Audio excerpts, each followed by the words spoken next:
Yesterday we saw that there is a connection between the Indriyas, the mind, the Buddhi, intellect, and the Atman. All of them reside within this chariot called the body. And this body proceeds on this path in one's own life where the senses run towards the sense objects. Eyes want to see, nose wants to smell, tongue wants to taste and talk, ear wants to hear, and skin wants to touch and feel. This is the only motivation for the horses to move forward. If none of these are there, the horses won't move from their place. In old times, if not horses, at least for the donkeys, they used to tie a bundle of grass in front of donkey's face. The person who is sitting on the donkey will hold a stick, and in front of the stick there will be a bundle of grass dangling.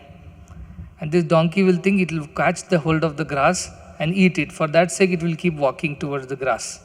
And as it walks, the grass keeps moving, because this man on the top is holding the grass through a stick. You understand what I mean? So it's always hanging in front of the donkey, but donkey cannot eat it. However, the donkey thinks it's going to eat now and next moment and the next moment and keeps walking. Finally, they reach wherever they're supposed to reach. So Indriyas won't move unless they have got something to see. Indriyas won't move and do anything unless they have got something to hear. Indriyas won't move unless they've got something to smell and taste or touch or feel. So without tempting them with something to see, touch, hear, taste, smell, this body won't move. You are going to get nice breakfast. The menu says that today masala dosa is there. Immediately your Indriyas will move. The chariot will start moving. Because how does the chariot move? Horses have to pull the chariot. Chariot is not automobile which will move on its own. It has got senses as the pullers. So unless the Indriyas are motivated to move, they won't move. They will sit either in their own place like tamas, or if they are wrongly motivated, then they'll run in all directions like rajas buddhi. And if they are purely well motivated, the object that they are pursuing is purer one, then that is sattvic way of life. So you find all the three kinds of people in the world. Tamasic people, very lazy. 4 brothers were there, very, very lazy. All were lying under this tree. And one of the brothers felt very thirsty. He said, I'm so thirsty, I'm almost going to die of thirst. Can somebody get me water? The other brother said, there is a fly sitting on my nose. I haven't shooed away the fly till now. You think I will go and get water for you? To lift his hand and shoo the fly away is an effort. Tamasi buddhi. They'll die, but they will not go and fetch water for themselves. Everybody has their own nature. That's why it says, Prakritai kriyamanani gunai karmani sarvashaha ahankara vimudhatma karta aham iti manyate. All the actions of the world are being performed because of the combination of these 3 gunas. The tamo guna, which is inertia, laziness, inaction, lethargy. Then there is rajoguna, action, results, motivation, ambition, desires. They cannot sit in one place for more than 2 minutes.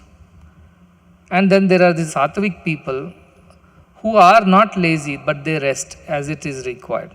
They don't sleep more than that what is required. They just do what is required.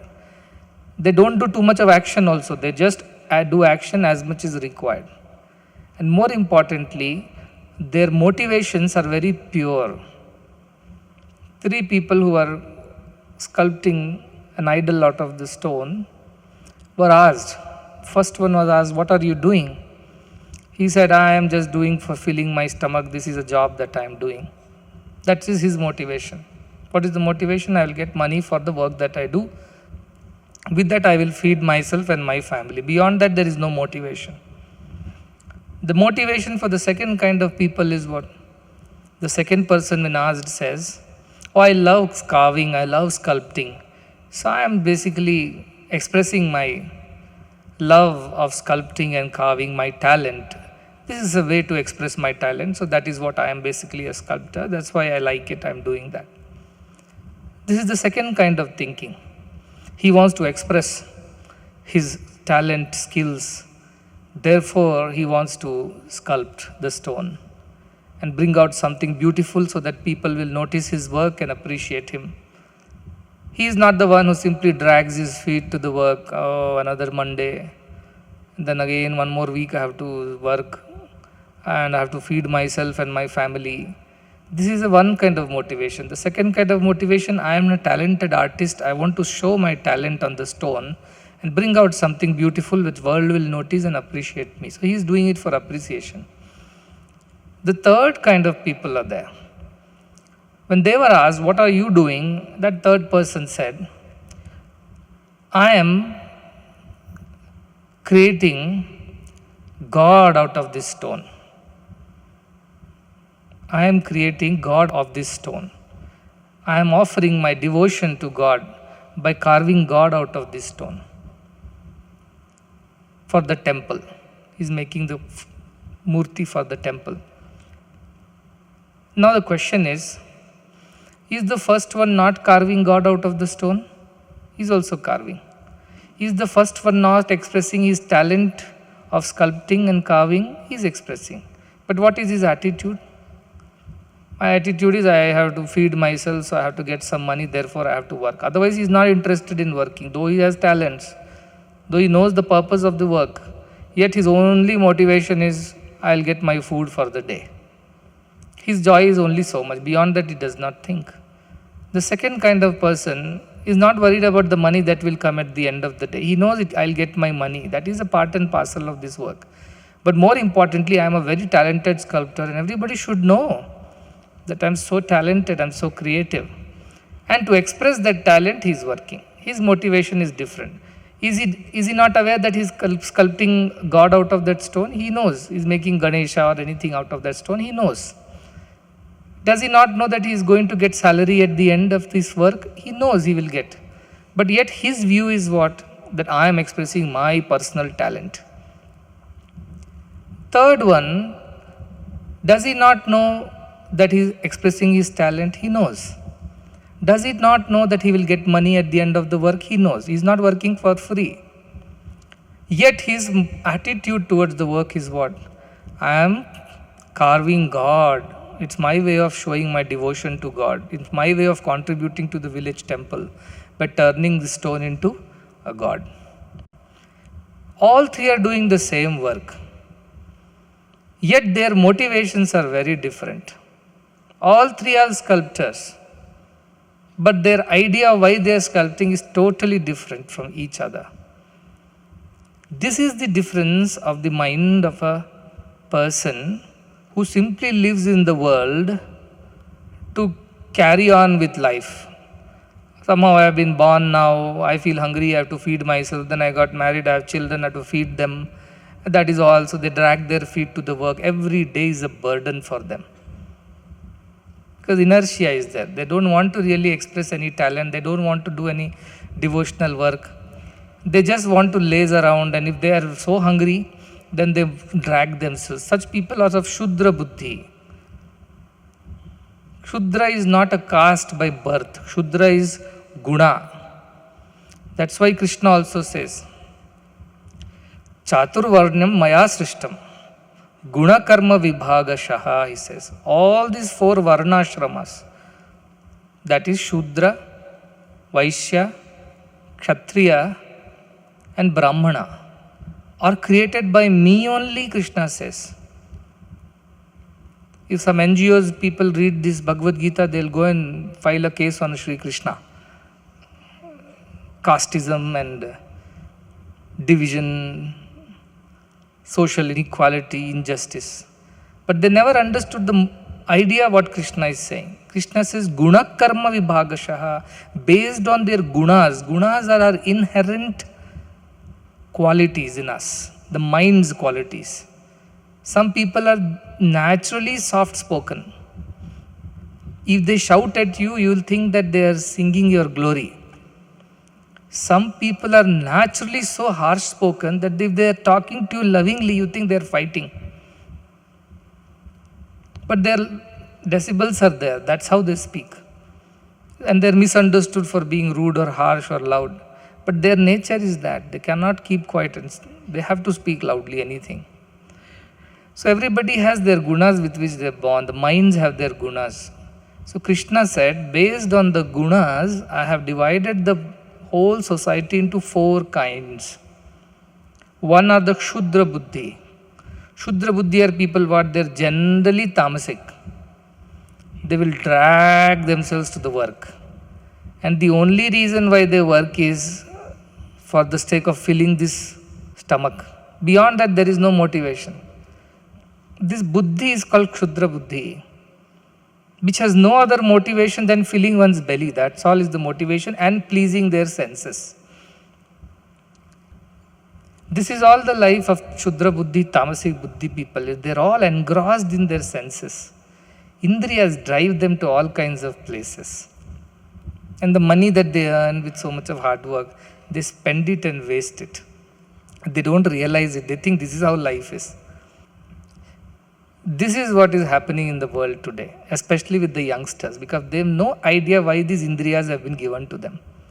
They have no idea what should be the motivation of the mind to work in the society.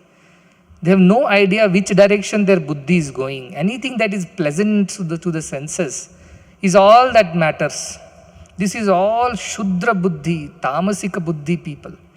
They may look very handsome, smart, with dressed in corporate uniforms, talking English fluently, making some ultimate presentations and doing all kinds of smart things that a poor village young man will be aspiring for. But truth of their life is only this much. Just to please their senses, just to please the mind which is enjoying the senses. They do everything and anything, and there is no limit to it. Where they are going, they themselves don't know. Till they meet their ruin, and then the buddhi comes, by that time it's already late. Second kind of people are Rajasic people. They are intelligent, they are talented, they are not lazy, they are not those who are only here to please their senses. That is a part of it. But all their mind is ambition, ambition, ambition. Cutthroat competition. I must not allow anybody else to grow. I only should be growing. They take to wrong means also without hesitation to grow inside an organization or to earn a little more money than the others. They don't mind lying, cheating, and deceiving people for the sake of their personal welfare. This is Rajasika Buddhi. They don't draw the lines correctly, which is adharma, which is dharma, how far and not further. They don't draw. In fact, they keep erasing the lines and expanding their territory all the time. And such people are very, very poisonous in the society. Because not only they do wrong things, but they set a wrong example for others also. So somebody who is earning good money by cheating, lying and deceiving people, and seemingly buying a new car and then a new house and then starting a new venture, becomes an idol, hero, and all the media channels, everybody will put them and show them. Look at this billionaire before 40. How? That nobody will discuss. How? See, anything that is unnaturally which is growing, it has to be divine or devil. There is no human there. If something is unnaturally happening, it is divine grace, or it has to be a devil at work. In between, human efforts are not there. Either you are behaving like a devil, that's why unnaturally your business is growing, or you are behaving divine, that's why it's growing. As human, if you are doing, nothing will grow unnaturally, everything will go organically, naturally, kramakramena. So these people with money, business, ambitions, ideas, suddenly they're shooting up, going up. They come back also down the same way very soon.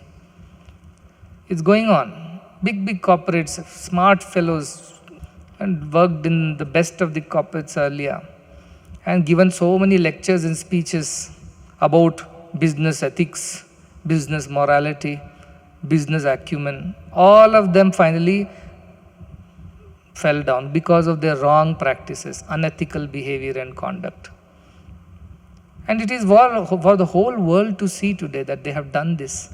While they were doing, people praised them. Oh, very well, you are doing so well. They brought them on news channels and showcased them and misguided the younger generation that this is possible. This is not possible without wrong means. It's only possible through wrong means. That nobody told the youngsters. They set up a wrong example for the youngsters. All the youngsters also ran behind it and they suffered. And these people anyway came crashing down after some time or the other, as per the law of the universe. These are Rajasic Buddhi. Only I, that's all. I, mine, me, that is all they keep. Their only limits are that. They cannot think of anybody else. At any cost, they will climb on somebody's shoulder, stamp somebody and rise. They don't mind. This is Rajas Buddhi. Again, the motivation is there here. What is the motivation? Selfishness is the motivation. What kind of selfishness? Mine should be happy. I should be known, seen. I should enjoy the pleasures and comforts. These are not those who just want to fill their belly and have a weekend enjoyment and then go back. These are people lifelong. They want to be known and seen as the richest people. They'll never stop. Whatever you give them moon also, they won't stop. So these are the Rajasic Buddhi people. That is motivation of their Indriyas and Mana is what? To name, fame, ambition, praise and recognition, acknowledgement. This is Rajasic Buddhi. Then there are those Sattvic Buddhi people who also have the same 5 Indriyas, who also have one mind, who have also one Buddhi, same as everybody else. But these are the people, whatever they do, Sarva Karma Bhagavad Prityartham, Sarva Karma Phalatyagam, whatever, I might be a talented person, I might be a very intelligent person, but whatever I am doing is all a service to God. It's all offering to God. Obviously, I cannot offer a wrong thing to God. So therefore, all my actions, thoughts and words are carefully examined. Like when you are going to a temple and you want to offer a coconut, at least 100 times you'll ask the coconut seller, this coconut is fine, isn't it? It is not gone bad, isn't it? And suppose you break and the coconut goes bad. You'll come back with the pieces to the same vendor and tell you replace it. You gave me bad coconut. You're so careful when you are offering to God. But when we are thinking, speaking and doing, we don't think like this. If there also we create the motivation that our eyes, ears, nose, touch, taste, smell, everything is to do things that can be offered to God, then where is the question of us going wrong in life? Everything will go and get offered to God. Such people are of Sattva Buddhi. They also have the same 5 senses. They don't have more than 5. They also have one mind that everybody has. They also have a Buddhi that everybody has. Means their chariot is not a special chariot. 5 horses only. 1 driver, 1 rein to hold that, and 1 traveler. There is no special thing. But the usage of that chariot, the control on the horses, the analysis and thinking and decision making in them has a different level of understanding and motivation. I must please God is their motivation. Second people, I must please myself, my mind. And third people, I must please my body. So the people who try to please the body are the tamasic people. They go by their instincts. People who tries to please their mind, recognition, power, fame, popularity, position, they are the Rajasic Buddhi. And people who please their heart, what we say as Sattva Buddhiman they are. Heart means the seat of God. They want to please the passenger, the one who is the traveler in this chariot of the body. They want to please that. Therefore, lowest are people who have no control on their horses. Second ones have control, but they have their own path to go. They don't listen to the passenger master. They want to go on their own. Third is the people who are listening to the master, and therefore they are always thinking of the happiness of the master, not their happiness, not the happiness of the senses, not the mind. They're always thinking of the happiness of the master. So you can categorize yourself into any of these three. Sometimes you keep shifting between the three, like gear shifts, first gear, second gear, reverse gear. But then every time that happens, you must tell, why did my motivation fall to such lower levels, where my energy, time, my resources, all intelligence is being spent on a lowly way. 100 rupees is there in your pocket. You can do whatever you want with it. A low buddhi person, you know what he will do? He'll go and buy some not ugly food and dirty drink and manage and spend that 100 rupees. Same 100 rupees is given to somebody who is Rajasic. What will he do? He will try to find how can I make this 100 into 200 rupees. And if you give it to Sattva Buddhiman, he will think, how can I share this 100 rupees amongst 100 people so that everybody gets something out of it, benefit out of it. That is the Sattva Buddhiman. Everybody has been given the same lifespan, 24 hours a day, same body, mind, senses. But each approaches this according to their gunas. And we are a mix of gunas, not that all the time we are sattvic or all the time rajasic, all the time tamasic. But a good balance. Tamas is required, only then we can go to sleep in the night. Otherwise, we'll be awake whole night. There are people who can't sleep at all because their tamas is not balanced. It has to be balanced. It's not an ugly thing, but beyond a certain level, it is bad. Anything, ati sarvatra varjayet, they say. Anything in excess is not good. So tamas in its limit is very good. Senses must rest. They should enjoy a deep sleep. They should enjoy some basic food, good tasting food, not ugly and insipid food. Good freshly cooked food, a comfortable bed to sleep on, a good sleep. All these are important. But beyond that, it's not important that you please them. Rajas Buddhi, yes, God has given you a brain, intelligence, talent. Express your talent. You're a singer, a teacher, an orator, or a dancer, a doctor, engineer, whatever you are. That is the talent God has given you, allowed you to learn. Now express that. But for what sake? To make money and cutting others' throats? No. To make money making wrong decisions? No. Or to become famous at everyone else's cost? No. That person knows what is to be. Money, resources are important in life for carrying on with our lives. But beyond that, they don't have any use. Like shoe. A small shoe, just because you have more money, will you buy the biggest shoe available in the shop? I am the richest person, I should have the biggest shoe. That doesn't work.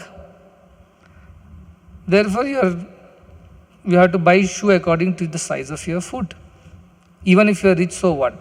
If 8 or 9 number is your feet size, you have to buy that. 12 number you cannot buy. Like that, Rajas is only to that extent which takes care of our life without causing any pain and trouble to anyone. Shoe should not be small, otherwise it will bite. It is tight, we can't walk.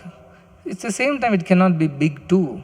It should be the right size. So thinking like that, Rajasic Buddhi can be used well. Action can be used in order to yield the right kind of results. Right action. Then Sattva Buddhi, the attitude of doing everything for the sake of attaining God. Doing for God means what? Where is God? Vaikunta? No, Upanishad should have at least taught you by now that you don't search for God outside. That's not there. Right here, God is that Atmanam Ratinam Viddhi.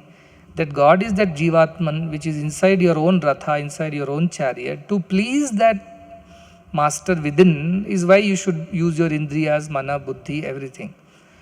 That passenger, the master in the car should be happy with the driving skills, should be happy with the maintenance of the car, should be happy with the way the person is listening and driving in the right direction on the right road. To that extent only, this body should be used. So your motivations should be right in life. Unfortunately, in the present times, most of the people don't understand this at all. All motivation is sense driven. For most, I'm not saying all. I'm saying for most of the world, the motivation is sense driven. They're like bad horses. And their intelligence doesn't discriminate. Have drink and smoke and eat and social media and shopping, internet, friends. That's all it is. Fast food. Most of the world is spending their time in these only, either on Friday, Saturday, or whenever they find time on it to do that. Look at what is driving the world today. Are these horses not pulling the chariot in the wrong direction? Drinking, smoking, making merry, drugs, and all kinds of relationships, depression, finally death, suicides. This is the story of the world today. Why it has happened? Nobody taught them Kathopanishad. Nobody told them, see, your horses are always unruly. They have to be tamed. Otherwise, they will take you on the wrong road and they will cause your ruin. Your mind has to be very, very strong. Weak mind. Suppose horses are to be controlled. How do you control? You pull the reins. So, if the reins are bad, rat has eaten the reins. One pull and it breaks. And the horses are free. Therefore, mind control, master the mind. Because without mastering the mind, you can't keep the senses under control. The mind has to control. The mind should say to the senses, hey, don't do this, don't see that, don't go there, don't hear that, don't taste that, don't touch that.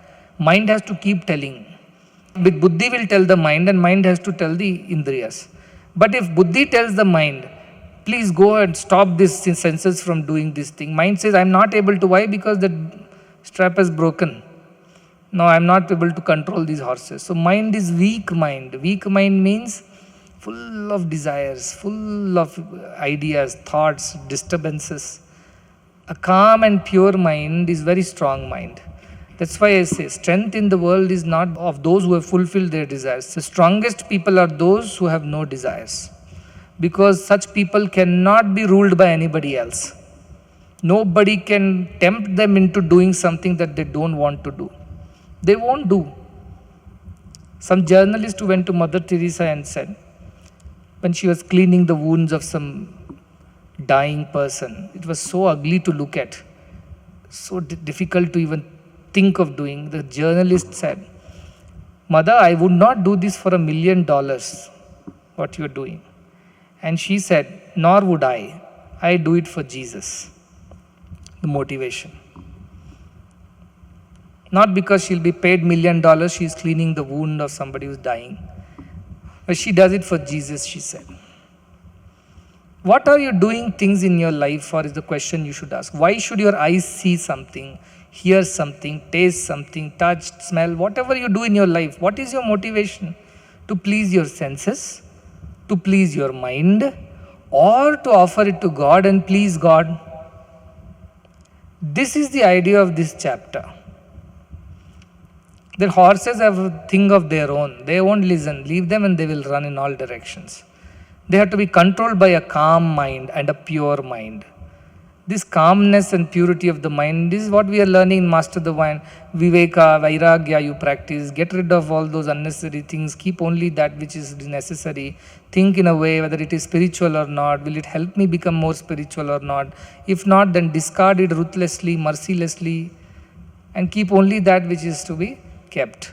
And your buddhi all the time is discriminating. Smaranityam anityatam. What is real, what is unreal, what is right, what is not right, what will take me to God, what will take me away from God. This buddhi is all the time. Smaranityam anityatam. All the time. Not just come to satsanga and then we think, oh, this is right, that is wrong. Once out of Paramamritam, everything goes reverse. That is not the buddhi. It is steady, focused, nischaya buddhi they call it. Vyavasayika buddhi they call it. Completely focused and very, very strong. Why I am saying this is that this is the crux of a pure life. This is the essence of how one can continue on the spiritual path. Chariot is needed for the journey from this Deha Bhava to Daiva Bhava, from Deha Bhimana to Daiva Bhimana, Atma Bhimana. This is the journey we are undertaking using the body, senses, mind, and the buddhi. If this does not happen in the right way, we will never reach our destination. Therefore, it is so important for you to pay attention to this idea of how senses are unruly. They have to be tamed, trained, and controlled by the mind. You can't say, my eyes dragged me there, my hands dragged me there, legs dragged me there. No, you cannot. You are the driver.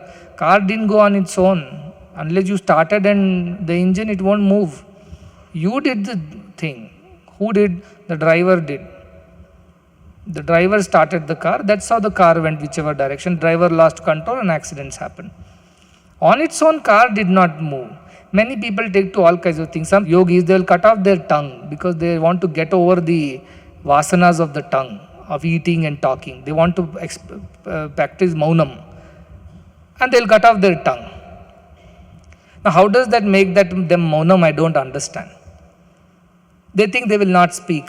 But maunam is minds. Krishna says in Bhagavad Gita, maunam atma vinigraham is the ability, is the tapas of the mind, not of the body. But people misunderstand spiritual practices like this. I like this, they cut their limbs, thinking that because of that only I am suffering, my mind goes again and again into dirty thoughts, let me cut it off and then I will be fine. All this utter foolishness. Damaging the car, that car took you to the wrong road is this foolishness. Set the driver right. Don't damage the car. Just because some accident happened, you take a stick and start beating the car. What nonsense is that? Like that, don't torture your body. That's why I'm never in favor of these upavasas, never in favor of these kind of extreme spiritual practices. That is not our approach to spirituality. Our approach to spirituality is purifying our mind of vasanas, keeping our indriyas under control, using them for what is needed and not more. And then keeping the buddhi always discriminating, always alert, awakened, never dull, sleepy and forgetful, always sharp. That's all is spiritual practice. For that sake only you have to eat in limits, keep good company, don't see, hear, taste, touch, smell things which are against the spiritual principles. Don't fall for your senses and temptations every now and then.